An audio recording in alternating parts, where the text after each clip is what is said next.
Dear friends of press freedom, dear friends of excellent journalism, this is a moment of joy. We are celebrating the finest cross-border journalism in Europe. This is what we at the ECPMF are truly passionate about. This is what we support, and this is what we try to protect. We are proud to hand in the IJ4EU Impact Awards tonight, and we welcome you here at the Mediencampus Villa Ida, which is the home of the ECPMF. This event also marks the end of the MFR Summit Press Freedom on the Line, which was online in the past 3 days. My name is Lutz Kinkel. I'm the Managing Director of the ECPMF, and with me on stage is Dennis Boskurt, the wonderful IJ4EU Program Manager. We will be your hosts tonight. Yeah, thank you, Lutz.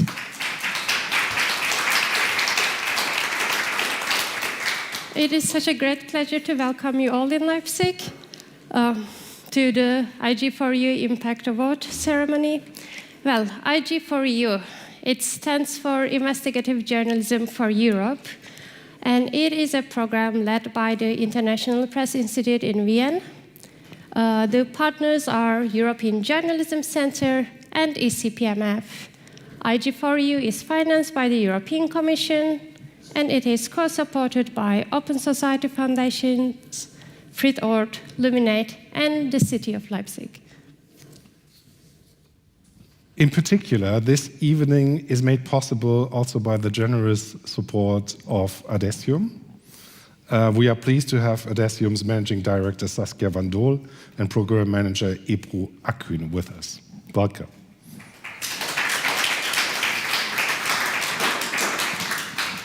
And Denise, you mentioned Leipzig, the city of Leipzig. Dr. Loschke is representing the city of Leipzig. He's sitting over there.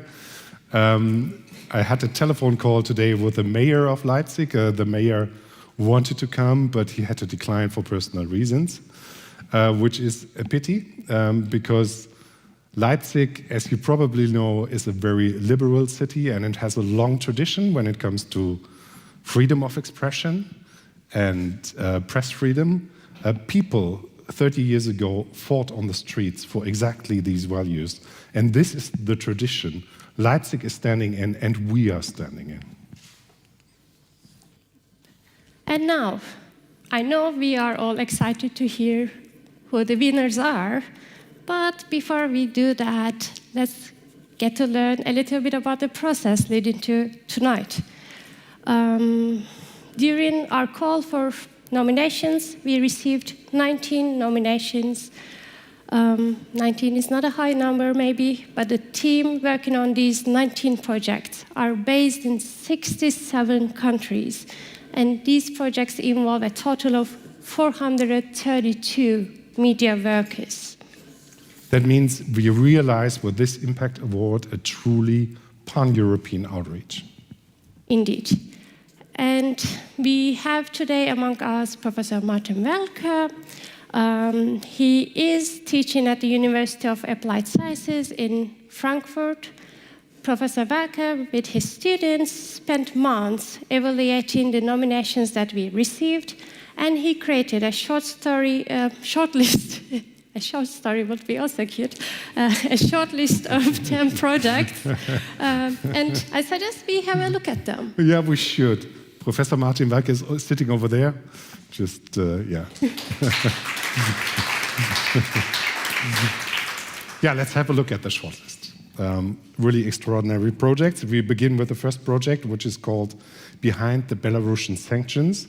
This project reveals how Belarusian oil exports to Estonia reached record levels in 2021, despite harsh EU sanctions.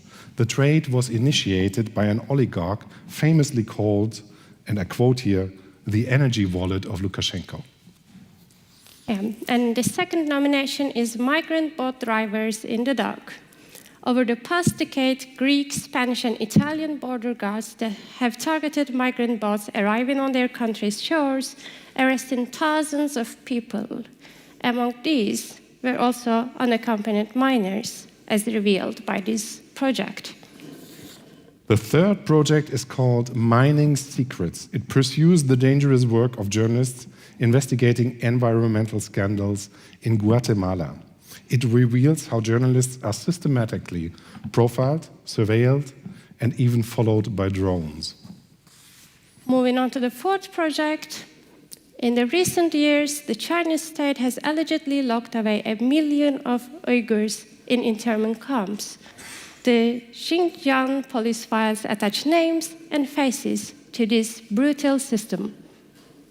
The fifth nomination is called Black and White Discrimination in the Exodus from Ukraine. It illuminates the disturbingly unequal treatment of non-Western refugees fleeing Ukraine.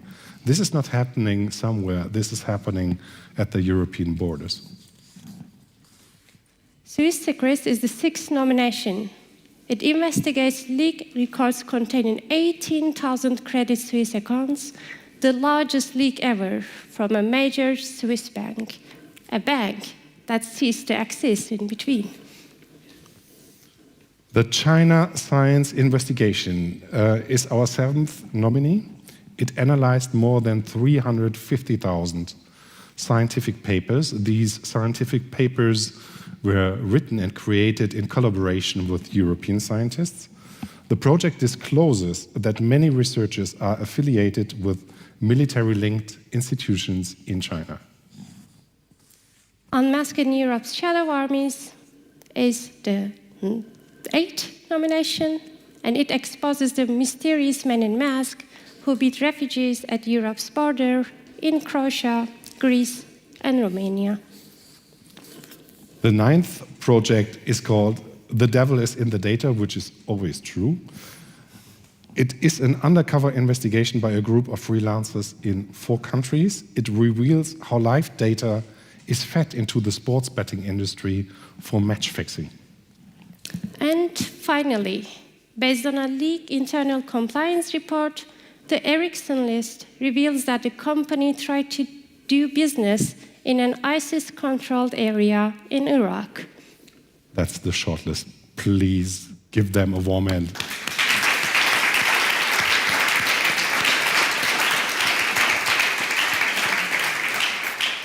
I'm sure that the jury sitting here in the first row had really a hard time selecting among these really amazing projects. Yes, and we have the great honor to present the chair of the jury, Joanna Krawczyk, or Joanna, to pronounce it correctly, sorry. Joanna is the Deputy Managing Director at the German Marshall Fund. Previously, she was president of Gazeta Wyborcza Foundation, where she established the first ever investigative reporting scheme in Poland. Dear Joanna, the floor is yours.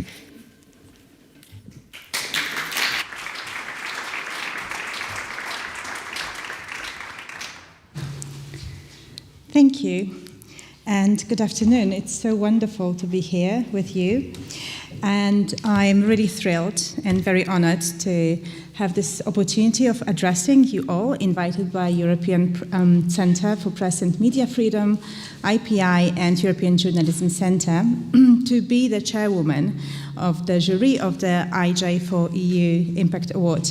And on this occasion, I would like to share with you a personal story. You know, I have always been very passionate about journalism, and I have surrounded myself with journalists all my adult life. And I actually aspired to be a journalist myself. And for some years, I was a culture journalist. So I was writing about books, music festivals, theater plays, all the pleasant things. And I lived in a kind of, bohemian circle in Krakow, in Poland. And I did believe that I could live like this like forever, this exciting and very nice life in the journalistic circles. And it actually changed 17 years ago, the day when my partner, a professional journalist, came home one day, bringing a colleague to discuss a potential scoop they heard about from within the government. And of course, this was not my field of expertise, so I brought them tea, and I wished them fruitful talks, and I just left them.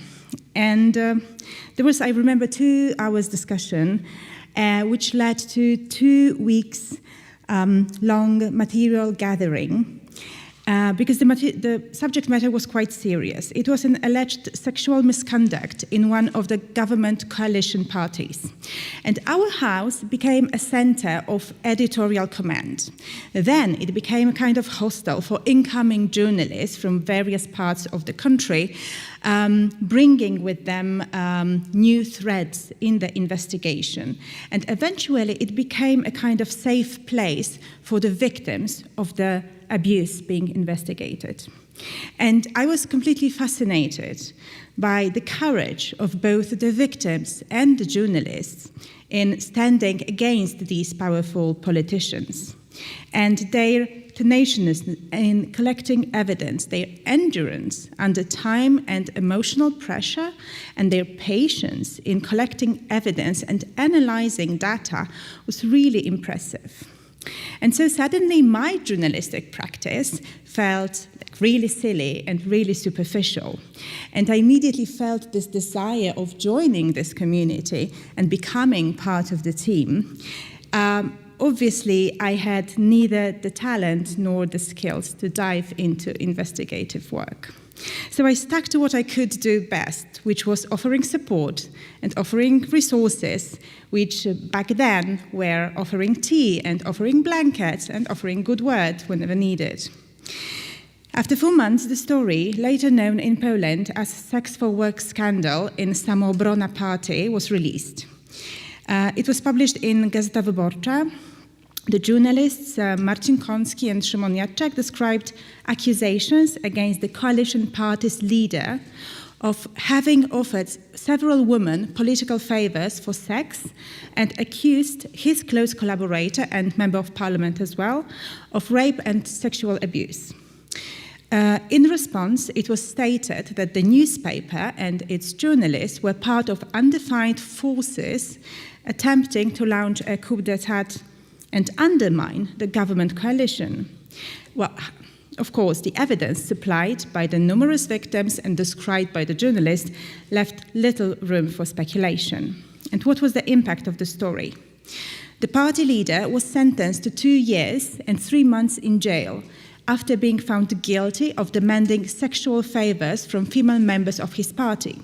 This other politician was sentenced to 5 years for rape and taking sexual advantage of female members of his party. And this coup brought to an end the government and coalition. The authors faced serious repercussions. I found out that me, my partner, and people in our house had our phones on wire. One of the journalists was charged with defamation and found guilty by Polish courts. He appealed to the European Court of Human Rights, which held that the conviction was an unjustifiable infringement of the journalist's right to freedom of expression. But most importantly, it was the first major investigation into sex abuse on the level of Polish government, holding those in power accountable. This story made me realize a few vital aspects of investigative journalism that I want to strengthen in my everyday work. The amount of time and resources required for good investigative reporting is exponential, and so it is crucial to secure financial resources that guarantee enough time and enough staff to undertake journalistic investigation. Then, when crime, corruption, and abuse of power are exposed, the ones who are exposed by it often lash out, and their retaliation can involve not only journalists, but also their close ones and other members of their community. Therefore, it is so crucial to implement procedures to ensure that the journalists are getting legal and psychological aid when experiencing or expecting backlash. And investigative journalism has this potential to amplify voices of the victims, who very often come from underprivileged communities.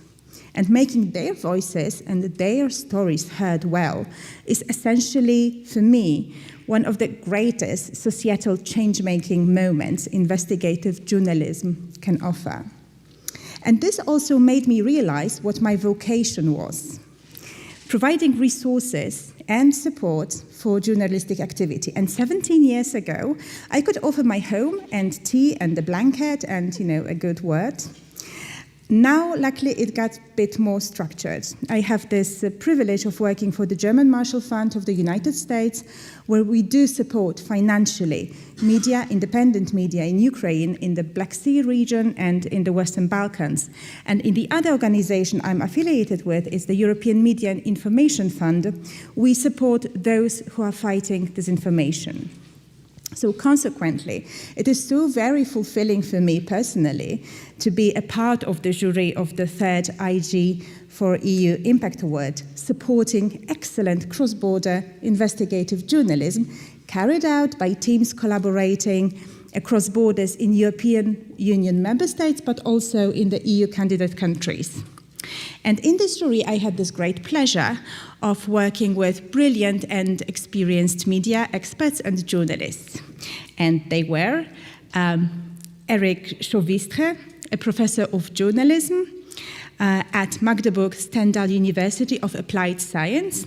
He is a former foreign policy researcher and news editor with ZDF and Reuters. And for many years, Eric contributed to a wide range of media outlets covering military affairs and armed conflict. Aiko Kempen, an investigative journalist based here in Leipzig, a member of investigations team at Fragdenstadt, where he takes part in national and international media collaboration. He also teaches investigative research at Hamburg's Akademie für Publizistik. Ekaterina Mandova, who is not with us personally, unfortunately, has for the past 3 years supported independent public interest journalism organizations through Civitates, a collaborative fund for democracy and solidarity in Europe. And before joining the fund, she worked for different organizations on social and environmental issues, and she was involved in a number of journalistic projects around Europe. And last but not least, Iliana Papangeli, the managing director of Solomon. This is an investigative news outlet based in Athens. She's a journalist and editor specializing in migration, and she was nominated for the European Press Prize in 2021, and she actually won the IJ4EU Impact Award in 2022. While we as the jury were independent in our decision-making, we considered a set of criteria to guide the process. And these criteria were: firstly, their journalistic quality, the innovative use of cross-border journalism, its added value to public discourse in the EU, the storytelling techniques used by the journalists, and then the potential to inspire similar cross-border journalism. And obviously, the choice was really hard, but we made it. And now we are thrilled to announce that the jury selected 3 equal winners of the IJ4EU Award 2023 and decided to hand out 1 honorary mention. So now I would like to hand it over to the jury of the award to announce the honorary mention and the winners, and the presentation of the winners will be in a random order because they're all equal, as I said. Okay, Aiko, please, I invite you to the stage to present the honorary mention.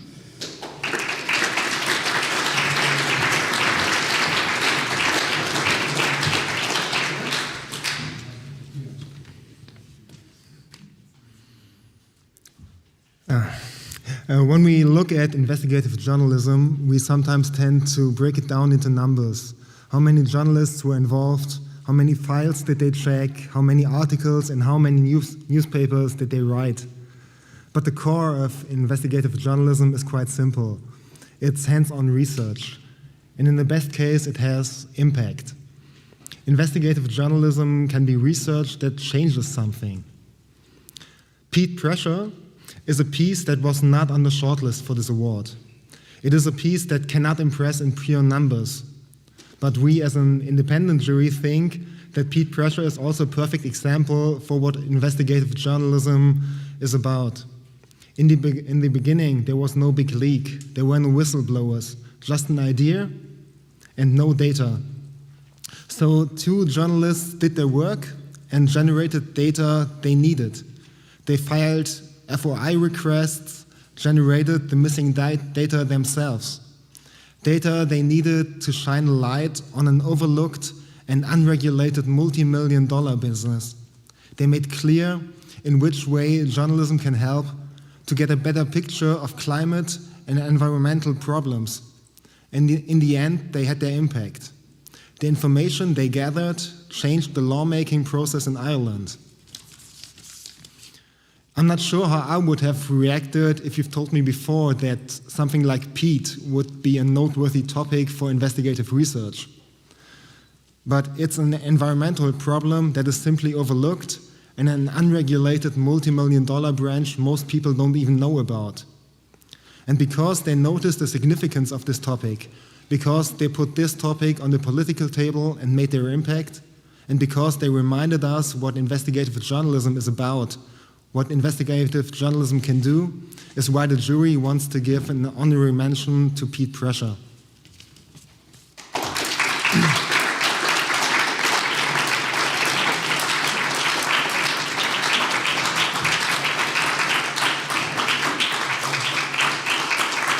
It is yours.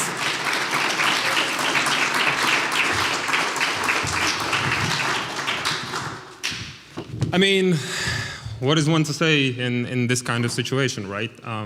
I think the jury member before explained how peat is something a lot of people overlook, me including, actually. First and actually foremost, I do want to, on behalf of all my team, which were 2 of us, right? I want to express my deepest gratitude to the jury and also the European Center for Press and Media Freedom for recognizing us and for recognizing this investigation. Thank you for it. This truly has been an amazing honor. It is an amazing honor, and it's actually as well as quite an unexpected event of turns, right? You know, when Niall Sargent, my colleague, first contacted me and proposed to do an investigation on peat, I was also like, who investigates peat? Why? And then when I started to look into the topic itself before agreeing with Niall's proposal, I looked into the topic and discovered that actually no one does it. Contrary to what you might believe, right? It's not something a lot of people think about or even talk about, even where I'm based in Latvia, which is one of the leading peat exporters in the world, right? And I started thinking to myself, why hasn't no one bothered to check this? As also the jury member before explained, it was the main hardship also was the data. There was a lot of data, and we had to figure out how to put it all together. We had to figure out how to even account for everything we need. Niall, in this case, he had it worse, so to say, because for him it was a lot of illegal activity as well included. In my case in Latvia, it wasn't that illegal, but then again, the sense was that no one, even though Latvia is the leading exporter of peat, one of the leaders, no one actually accounts for the peat that is in Latvia, right? So we decided to go on with this, and actually that is why I give out my biggest thanks to Niall himself, who couldn't unfortunately be here today, but he is actually the one that dragged me into this peat investigation. And I'm actually really glad he did, because it was a really fun journey, and I will forever be in his debt about it, and also this honorary mention. I also want to give out shout out to my editor, who has been standing by my side since the day I started this investigation, who has been down with all of my crazy ideas and who has supported me along the way. I think editors, can be sometimes harsh or blunt, and sometimes journalists get mad at their editors for saying something that is like you don't want to hear, right? But at the same time, I think that we need to recognize and we need to also understand that editors always have their journalists' best interests at their heart. So thank you for that as well to my editor. And I was asked to share some hardships. As I mentioned before, the data was the biggest issue in this case scenario, especially for me, where in Latvia, whereas no one actually has bothered to count the available peat since, I don't know, late 1980s, right? Again, another thing which I won't be new, or I won't say anything groundbreaking when I mentioned that bureaucracy was a big issue in this case as well. I think actually Niall had the most intense experience in this regard. I think at one point he even mentioned to me that he must have sent out like 50 information requests. And I mean, as journalists, I guess all of you here know the feeling that you have to write up these bureaucratic information requests to get something from one agency, from the other agency, and then you have to actually find which agency and which person you need to contact. And the process is never ending, and you're always stuck in this wheel. So yeah, this was also the case for me as well, especially because, again, as really I wouldn't say that this is super unregulated in Latvia, but still a lot of people, a lot of agencies that are supposed to overlook peat business in Latvia don't even know that they are supposed to overlook the business, right? So this was really intense journey for us both. For Niall, I think it has been even longer journey because he has done investigations in peat even beforehand he even contacted me. So he's really into this thing, and I think that we'll do some kind of another investigation on this regard as well.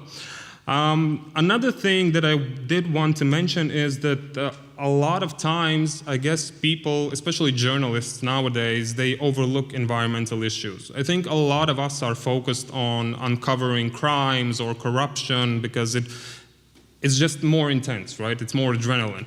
But then again, doing this investigation, it actually proved me that environmental issues can be just as engaging, if not even more so. When you are a pioneer in some kind of field, as we were here in this case in the peat business, it gives you a sense of duty to give some kind of output and to give some kind of system and to give your readers something they can manage and something they can chew on, right? And something so they would understand that it actually is a big issue. In this case also, when talking about peat, I had to do a lot of self-education as well along the way, with a lot of biology included, which was also really fun, but since I'm not a biologist, it can be sometimes really challenging to do these kind of things. Overall, I think that this has been the great journey, because when you shine a light in these dark corners, someone is actually forced to take action. And in this case, someone actually has. And I do hope that even though I don't consider our investigation in any way better than all the rest that were nominated or that were even applied for, I do want to say that I'm really thankful to the jury and to the European Center for Press and Media Freedom for recognizing us, for recognizing this investigation, and therefore recognizing the importance of this topic in general. Thank you once again, and take care.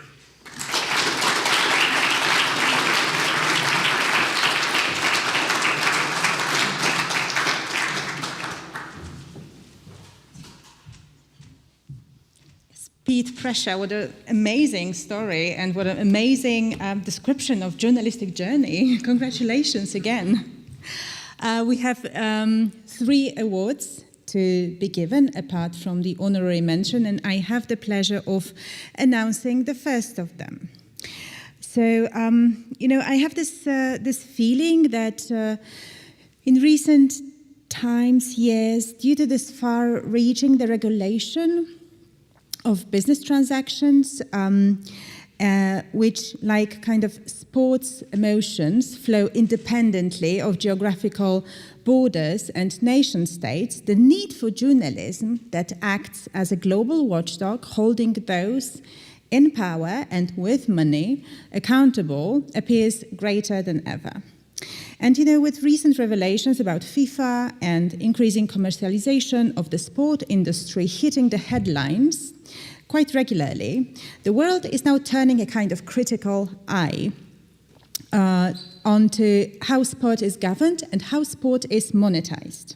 And undoubtedly, shining a light on corruption, doping, abuse, and other forms of misconduct can help to promote transparency, accountability, and fairness in sport. The project we decided to award this year goes far beyond that. Devil is in the data. is an innovative in its approach, undercover investigation into collaboration of sports data companies with match fixers to manipulate games. And it was conducted jointly by a small, really creative team of investigative journalists. And this team was composed of Steve Menery, Philip Auclair, Andy Brown, and Jack Kerr.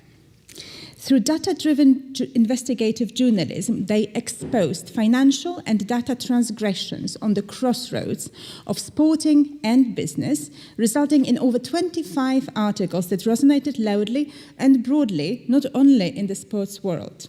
And as jury members, we had no doubts that this project provides an in-depth insight into a rarely uncovered world using really bold methods and resulting in highest quality investigative journalism with a quite profound impact not only on sports community but on general societies as well. Devil is in the data. Gentlemen, I invite you to the stage.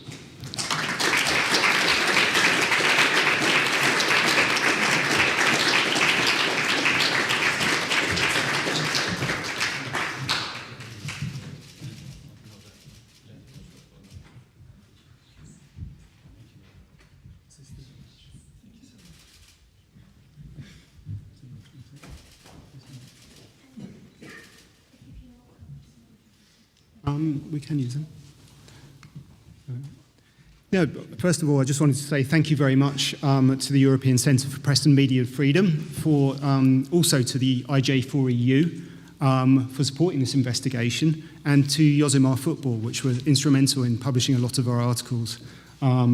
We had a fantastic investigation. It was a great deal of fun, and we feel really privileged to share the sort of awards with such projects that have investigated important and, issues such as sort of police corruption, environmental regulation failures, and internment of people, and actual physical abuse in some cases. So we feel very privileged, and thank you very, very much for allowing us to do this investigation, which is shown by the fact that we're all here to accept this award. So thank you very, very much. There's a photo of our team at Play the Game in Odense, where we presented our project. And this is a website that we created, fanzone.bet, which was basically a hooky gambling company. And you can tell that by the things along the bottom. It's not regulated properly. It's got the Philippines at the bottom. It's got UK at the top, etc., etc. And it was staffed by two people in the main, Jessica Chan, who in reality was me, and Andrew Mattock is sort of the hapless sort of UK representative of Jessica, who negotiated the deals for the busy executive. And Andrew Mattock was also me. So it became quite difficult sort of knowing who I was each day and remembering who I was answering emails to, etc., and from. So this is some of the sort of quotes that we got from various people, because we spent a lot of time explaining to people how the gambling industry has changed, because most people think you just sort of turn up and you place a bet and you wait for the outcome.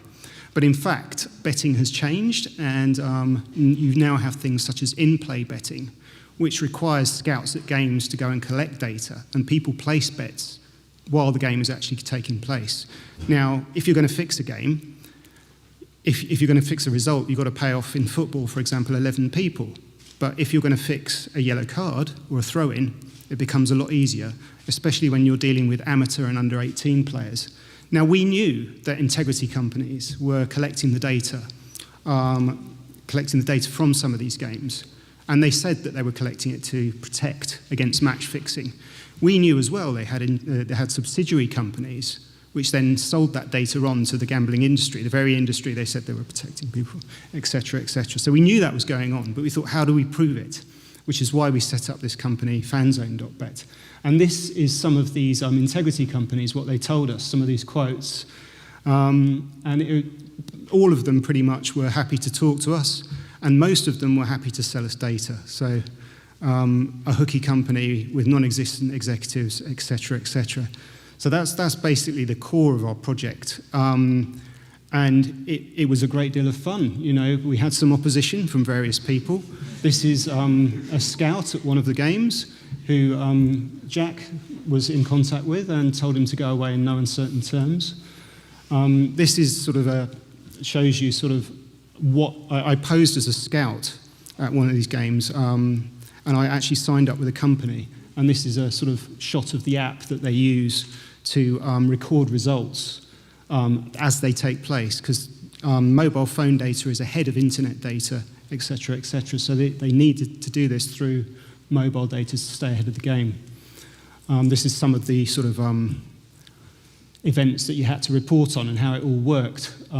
So I was given this as a crib sheet, and I was told this is what I had to do, and you know, etc., etc. And there was enormous amount of data involved, absolutely enormous amount of data. When we were approaching these data companies, one of the issues we had was that most people buy everything because they've got the money to do that. And most people sort of, they wanted an overall package, whereas what we wanted was to prove that they were sort of selling data for under 18 and amateur games. So I had to actually go through all the lists, and some of these lists contained odds on everything from Italian reality TV shows to, you know, Frisbee and things like that. It was absolutely impossible. It was very hard to go through it all and find what we were actually looking for. It took a great deal of time. And Jack did amazing work on tracking these games. As you can see, this is 72 hours in the European football betting markets. So yeah, that was pretty much what we did, and we've taken it on a step further in that we're still looking at stuff today. And do you guys want to say a bit more about what we're doing now? Yeah, kind of, if you like, you've got the photo of the car. Oh, the photo of the car, yes, indeed. So one of the companies that we looked at, and we're continuing to look at now, is a company called 1xBet. And they're controlled by Russians, but they're banned in Russia. The Russians have moved to Cyprus, where they established a big network of offices. So I went over there to look at some of the offices. As you can see, there wasn't a lot going on there. A lot of cars with flat tyres and covered up, and empty letterboxes and locked up houses. Typical kind of shell company. We've continued to track that company. We found out they've been declared bankrupt for refusing to pay out on bets that people had won. That was in Curacao. Those are the guys there. That was in Curacao where they had their licence. We've continued to track them. We found out one of them came to a conference in London only a couple of months ago, even though he's on an international wanted list. We've got photographs of him.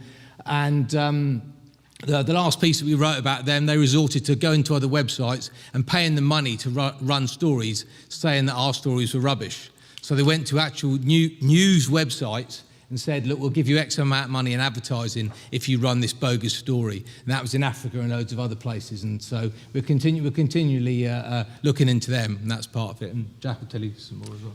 Thank you, Steve and Andy, and to the IJ4EU as well, and to my team members. I think every investigation is a teamwork, and there couldn't be a better team than this one to work with. And I think that this project has got a long way to go, and even just this week we were reporting and revealing that the sponsor of a major Premier League club has a lot of red flags around human trafficking and cyber scam slave compound operations in Southeast Asia, and then subsequently further teams connected to that. So I think this has got a long way to go, and that hopefully this award is a springboard to go further. And just thanks to everyone, and also to my family back home in Australia where it's 2:30 in the morning.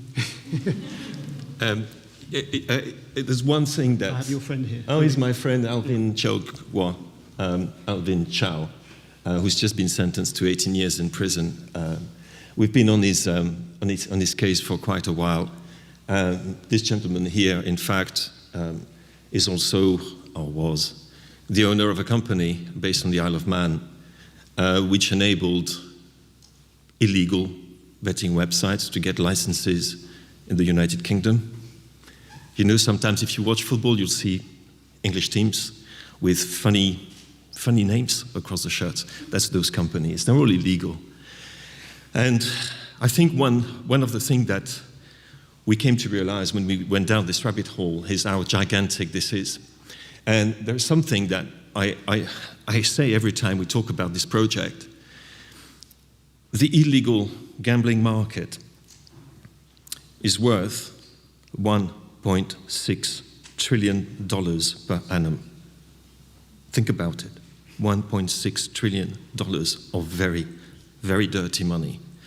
That's twice as much as what is estimated to be the illicit narcotics trade by the United Nations. It is the single biggest criminal activity in the world. And this criminal activity is present within football to a degree in Germany. In Germany, 10 of the 18 clubs in the Bundesliga have got Asian betting partners. They don't know who owns them. They get some money, and those people can do their dirty work using the images of some very famous German clubs, and English clubs, and French clubs. You carry on like that. And it's not a victimless crime. You know, you were talking about the slave farms, which we're only starting to understand how it's going on. But it could also be the young Filipino women who are driven into prostitution to service the Chinese employees who work in the gambling companies in Manila. It can be people, vulnerable people in Africa who are targeted by some of these companies. And, well, it's pretty depressing, but it's well worth going into. And like everybody else here, I really thank you so much for enabling us to do this work, because to be honest, we are freelancers. We work mostly for what has been described as a small activist website by one of our targets, but the small activist website is having an impact. We're now talking to an awful lot of people about this, and I think people are becoming aware of the magnitude of the problem. So thank you very much to you all, and special mention, I think, for our friend Havard and Lars back in Oslo, who have been publishing our stuff, showing such bravery, because to do investigative journalism, you do need some resources and some money, some imagination and some skills, but first of all, you need a bloody good editor. So thank you, Lars, thank you, Havard, and thank you all.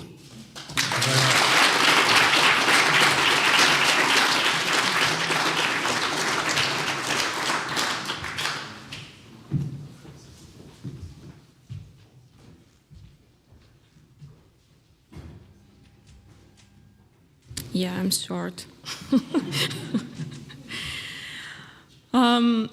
So there is skepticism and cautiousness about whether a leak-driven story is or can compare to the kind of hardcore investigative journalism we all like to put our hands on. And indeed, I think that a massive leak alone, a massive leak of information, doesn't necessarily make a great investigative story. It takes hands-on reporting and research to verify, compose, and follow up on the leak. And our second winner of this year's IJ4EU Impact Award constitutes an outstanding example of how a leak-driven story can round up to an impactful piece of quality investigative journalism. A cross-border group of 25 reporters worked together for months to verify leaked documents, track down exiled people in several countries, match metadata and GPS coordinates, and consult with forensic experts. From the strong follow-up that the team of journalists laboriously did to the many diverse formats of publication, this work is a significant contribution to broaden the public discussion about the suffering of those affected. I'm talking, of course, about the Xinjiang police files that our jury decided to award this year. The investigation attracted worldwide attention and put the persecution of the Muslim minorities in the People's Republic of China on the international agenda. The Xinjiang police files is the kind of watchdog journalism we need, one that protects human rights and democracy. Congratulations to all the journalists involved. This is so much well reserved. Christoph Gießen, Philipp Gruhl, and Frederick Obermeier are here to receive the prize. Sorry for killing your last names.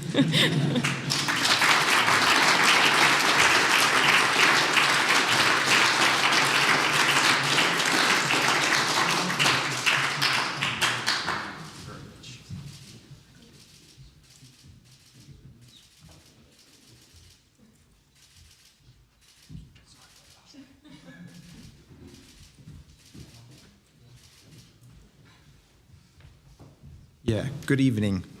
Thank you very much. We're very excited and very happy that the jury picked our little project that we did last year. So thank you very much. We want to give you a little introduction what we actually did there. So it was already mentioned that it was about the Uyghurs, a minority living in the northwestern part of China, so something about 10 million people. They're on paper Chinese citizens, but the problem is they're not treated like ordinary citizens. So what the government has been doing in recent years is locking loads of these people away in re-education camps. Officially, they're called vocational training centers. And the big problem is that the big problem is that it's very difficult to actually investigate what's ongoing in these facilities, because a lot of inmates, people that have been in there, cannot talk about what happened because they cannot leave China, they cannot leave the country, and it's way too dangerous for them to talk about what happened inside the country. And we were approached by a German researcher who lives in the United States because somebody from inside the Chinese police system provided him with a spectacular leak, a window inside a police state, loads of data, more than 10 gigabytes, he approached us and asked whether we could help to organize a bigger crowd of journalists to really investigate the material and to write about it. And we started on that. So what was inside was photos, mugshots of people that were in the camps. What we have in the data are speeches by, for example, very, very high-ranking political figures that were talking about the camps. And most importantly, there are lists of people who've been locked away for many, many years. So you find people who are for example, sentenced for 20 years because they went to a fitness center and have been training there for a few weeks and were officially then sentenced for 20 years because that was considered as an act of terrorism that they were training in a fitness centers, or others who grew a beard, or others who refused to drink alcohol. And this is all in the data. What we then needed obviously to do once we had it was to make sure that everything we've gotten there is accurate. So, and now Philip is talking you through the data, what we did there. We had all those things in the data, but the question was, is this data real? This was the main question of this whole investigation. Is this an authentic data set? Is it really coming from within the Chinese security forces? And so we did a verification process, defined some steps to collect evidence that shows that this is authentic. And the first thing that we did, step one, was that we reached out to the Uyghur communities in the world. We benefited a lot from colleagues like from the BBC, also from Christoph, from colleagues from Japan who were reporting on the situation of the Uyghurs before and who had contacts into the community. And so they and we reached out we found Uyghurs, for example, in Turkey, in the Netherlands, who had been missing relatives for several years. And we went to them and showed them parts of the data set, pictures of people who are in those vocational training camps, as the Chinese government is calling those camps. And we found some matches. We found that people in the data sets, pictures, match with those people, those Uyghurs were missing. So this was a first, but very important piece of evidence that this data set is real. Another thing we did, we took the photos.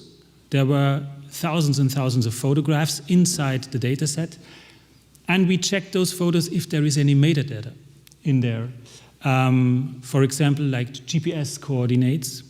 And it was a small percentage, but some of those images had GPS data in it.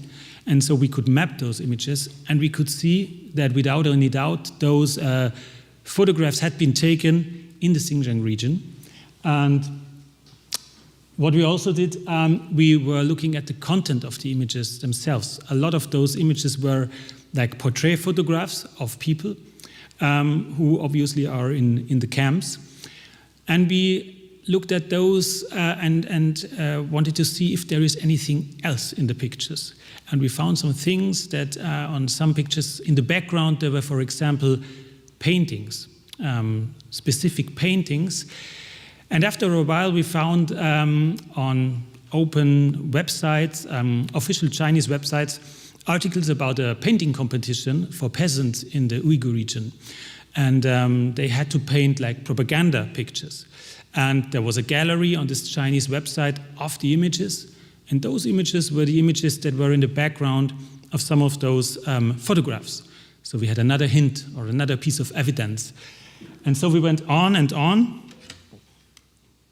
What we also did is like using OSINT techniques, using satellite imageries, and trying to assign pictures from the data set to locations where we knew that there is a camp.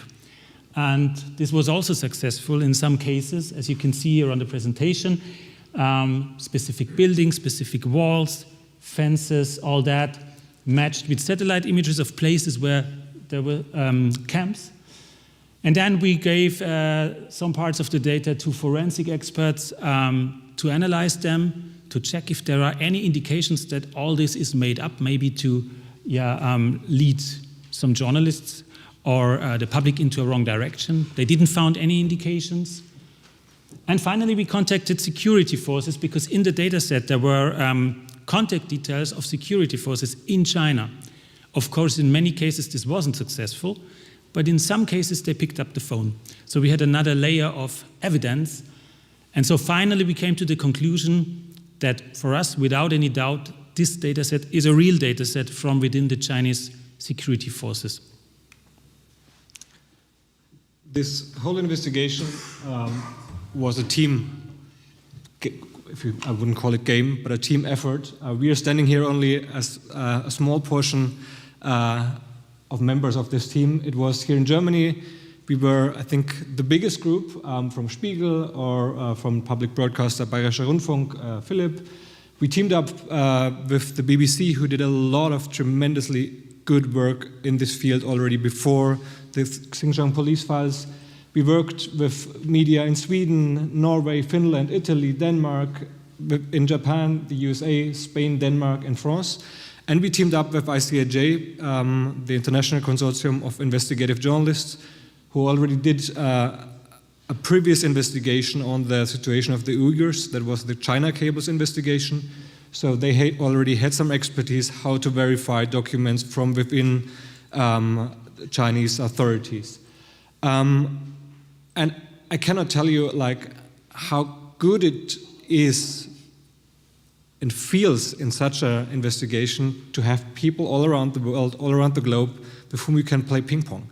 Whenever you think about something, whenever you have an idea how to verify things, whenever you find something small, you can basically write it in a signal group, and you can bet there's someone out there, whatever time of the day or night, somebody's up within their team, and that helped like to make this investigation happen.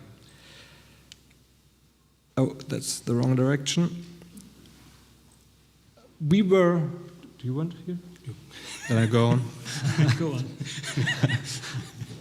on. For us, it was important to see that this investigation was picked up, because as investigative journalists, you sometimes have the feeling like you publish something, there's a small like attention balloon, and then it's like and it's going away and nobody's taking care of it. And especially in this investigation, when we saw the pictures of those Uyghurs castled in these camps, and when you read why they are put in prison, it is like, as Christoph described, we couldn't believe it at the beginning. And then see that it was picked up by media all around the world, that the British Foreign Secretary picked up our investigation, US Secretary of State Antony Blinken picked it up, and what was also important for us was to see that also at the United Nations, they read our investigation because while we published, there was a trip of the United Nations to China already in the making. They were already on their way to China, to the region, and they could not deny of what we have already reported upon. So for us, we thought that it was very important to have this publication out there before the United Nations team is arriving in China, because it enabled them to ask questions that we could not ask, also for a security reason. Also, some of our colleagues, like Christoph, traveled the region very often. It was always a very dangerous trip there. I would never have gone there, I must be honest. So there was parts where we were sure that it's only the United Nations that could ask certain questions, and that took place. Do you want to jump in here? Yeah, this is in brief the result of this investigation. Of course, there had been reporting before about the situation of the Uyghurs, but the Chinese government was still claiming all the time that those camps are vocational training centers, that the goals were poverty alleviation and the fight against extremist ideas, and that the stay there is voluntary. And all this had been disproved by the Xinjiang police files in the end, as clearly as never before, with imagery, and in a very dramatic way.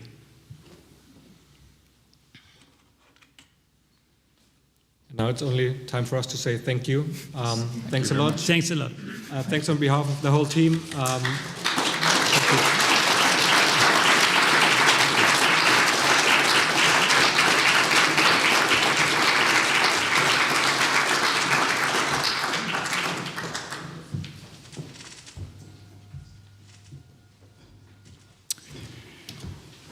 Ladies and gentlemen, there's probably one point we all agree on here, that this is not just another award, journalism award, where journalists praise each other for their brilliant writing and, for writing, putting out readable text. There have been too many awards of that before. This is also about Europe. This is about the European Union, which is still a shining example for many people around the world as an example of peaceful cooperation. And this is, of course, about democracy, and there is no democracy without journalism.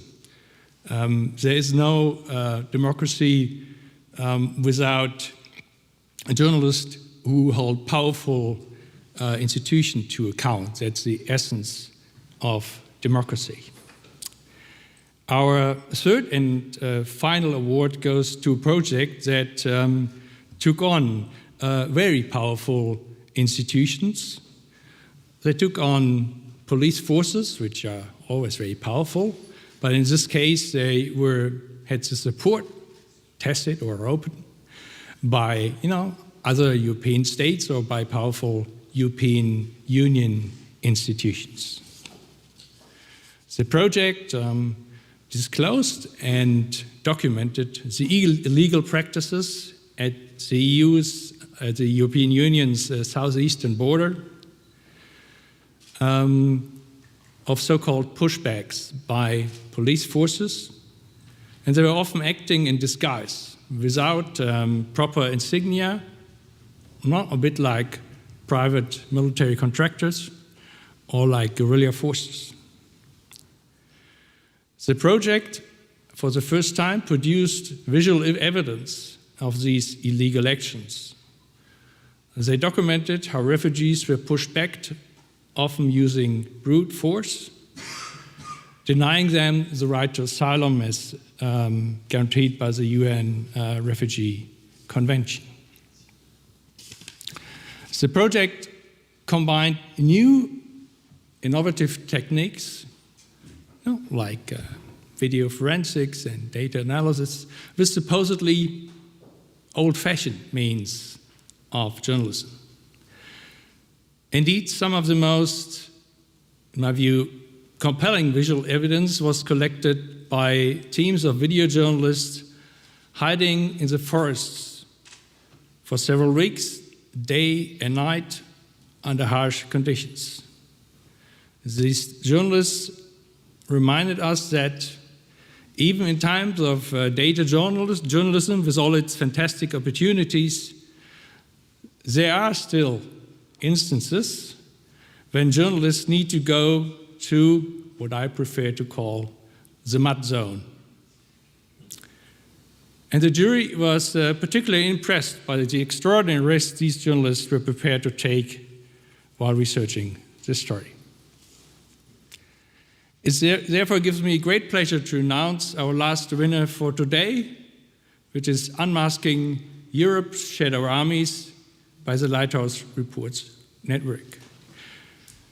The project demonstrates that cross-border investigative journalism can indeed have an impact. As a direct result, the government of Croatia had to admit that pushbacks actually take place. Officers involved were suspended, and there's even a chance they get prosecuted. Maybe most importantly, the European Parliament held several hearings on the pushbacks and its implications. And only this week, the Committee for the Prevention of Torture of the Council of Europe condemned the pushbacks in its annual report. I'm very pleased that the project is represented here today by 4 journalists who will accept this award on behalf of the entire truly European team. Please welcome Bashar Deep, Klaus van Dijken, Nicole Vögele, and Stefan Lübke.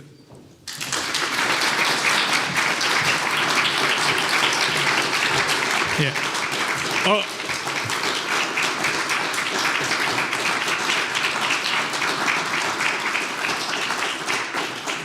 On behalf of the entire jury, congratulations, and keep up the good work.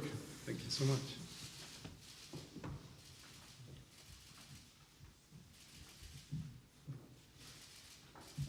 Please, the floor is yours.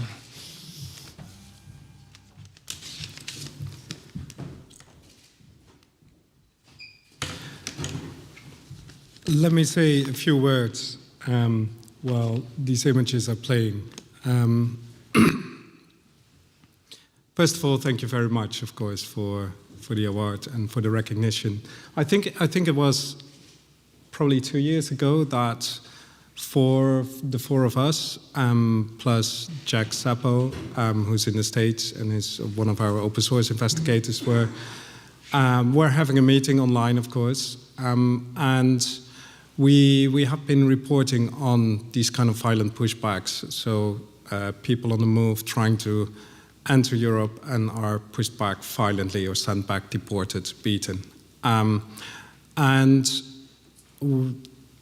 the stories, we heard the stories from people that the most violent of these kind of pushbacks were done by men wearing masks. They had uniforms but no insignia, and everybody was wondering who were these guys. And even most people weren't even believing the people who were telling these stories, because who believes refugees? It matters who tells the story, unfortunately. And we decided to investigate this. We started online searching for videos. We searched social media channels, but we weren't able to find the visual evidence, because we figured that we need to find the irrefutable visual evidence to prove that these actions are happening on Europe's soil. And in the months after, the investigation took about 9 months. We traveled to the forests in Bosnia and at the border between Bosnia and Croatia. We laid in the forest, and we worked together with local journalists, with researchers, with media from Croatia, with journalists in Romania, with people in Greece, and we figured that only by forming a team like that, from pan-European media to local journalists, that's the only way we could tell this story.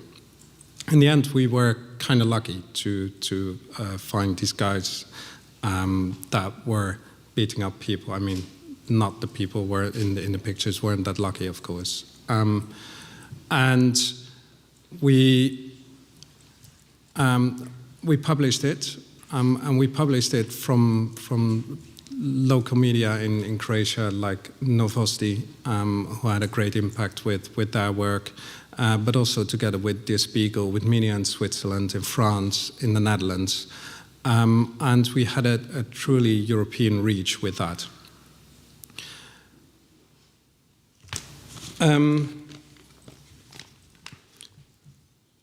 Celebrating an award is with topics and subjects like this is always a little bit strange, or it feels always a little bit strange.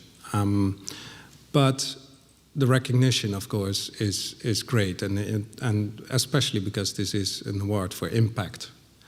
And yeah, like the jury member Eric already said, we had impact with this from politicians in Brussels who spoke up about this, debates.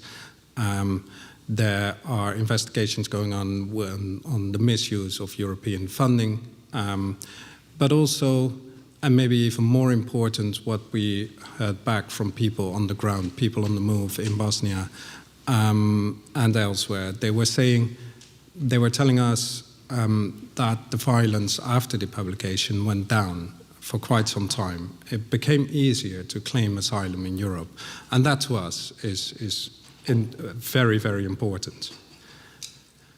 And that's also exactly the answer that I give to people who quite often ask me, and probably also ask us, why do you do this? What kind of difference do you make with this kind of investigations? Why taking this risk? Why spending all this time and all this money on it? Well, it does make a difference. And yeah, sometimes it takes a long time. And do we fix the problem? No, of course not. But we should keep going as journalists. We should do this as teams, because it takes teams and collaboration, cross-border collaborations, to do this kind of work. You see behind me 17 names that worked on this investigation. We could not have done this with 16. Thank you very much.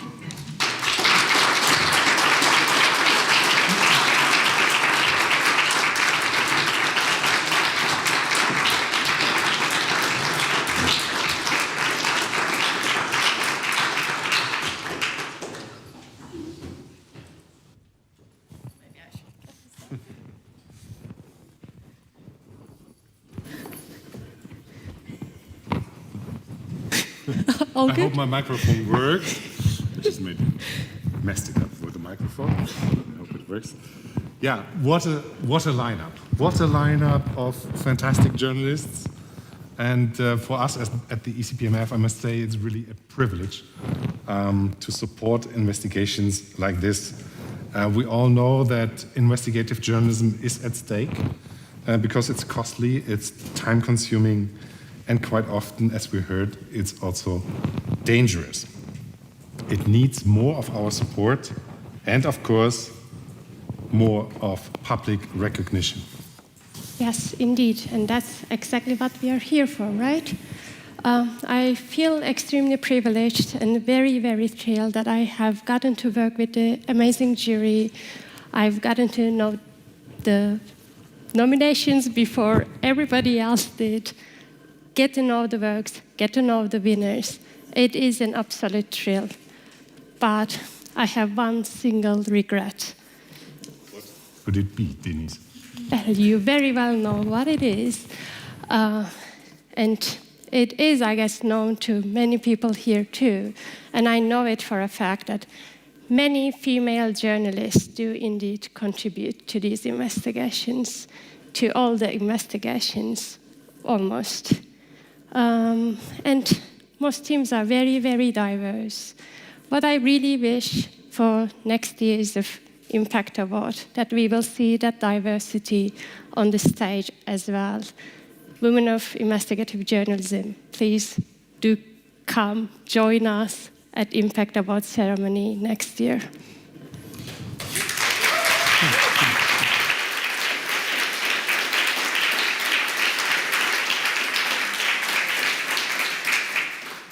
So what is for me, for the old white man, left to say?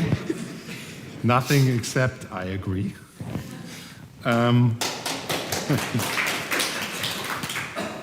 Again, congratulations to all the winners, and a big, big thank you to the students and Professor Martin Walker for preparing the work of the jury. I have to thank also the team of the ECPMF. Here you see the comms team sitting over there. It's Olga and Jordan. Andreas Lamm is taking some photos. We have the wonderful technicians up there who do the live streaming and also the light, which was fantastic. Thank you for that. And you will also enjoy the services now of the catering team. So, and it's my pleasure to welcome you to the reception that will follow now. Thank you so much for this evening.